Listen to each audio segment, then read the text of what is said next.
I don't quite know what I think of this AI music thing. Well, apart from the obvious, I don't like it for people who want the music in this term, because this is the album I'm talking about, the rock genre, music to continue. We already have in the rock genre the pushback to older albums being reimagined and deluxed and all of that, because people who bought them in the earlier days now have disposable income and all of that, and it's a business, and I understand that. But if you AI this, what you do is you cut out the band, don't you?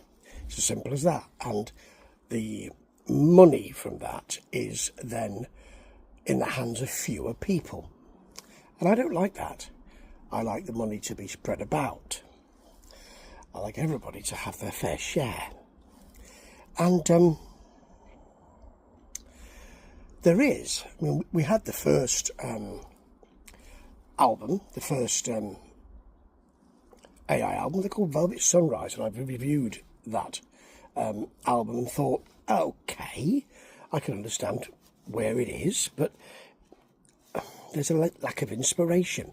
And I feel the same way about this. It's an album called Ember Stone. It's a band called Ember Stone. They have a kind of warm patina on the four of them looking out in a kind of 1980s AOR type way. But this is big classic hard rock. And there's nothing wrong with that. There's a lot of it out there. This sounds like quite a lot of it out there. The album's called The Becoming. Or is it called The Reckoning? It's called The Becoming. See, I'm not really excited by it. Why? Because on all of these tracks, you have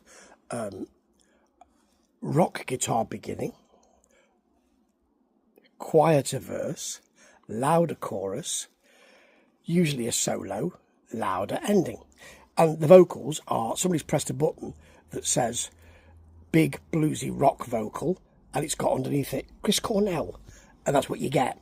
So I suppose with AI, I don't know how it works. I don't know whether you press buttons or whether you make it yourself, but you have to have the inspiration to make it. And a human being has to make it first, and you have to have some love for the music and some understanding of the music you're making, surely. Otherwise, it sounds like a conveyor belt, and that's what this album sounds like. It sounds like lots of other rock albums out there, just with less inspiration. It's at the bottom of the queue, right at the back. That's not good for AI.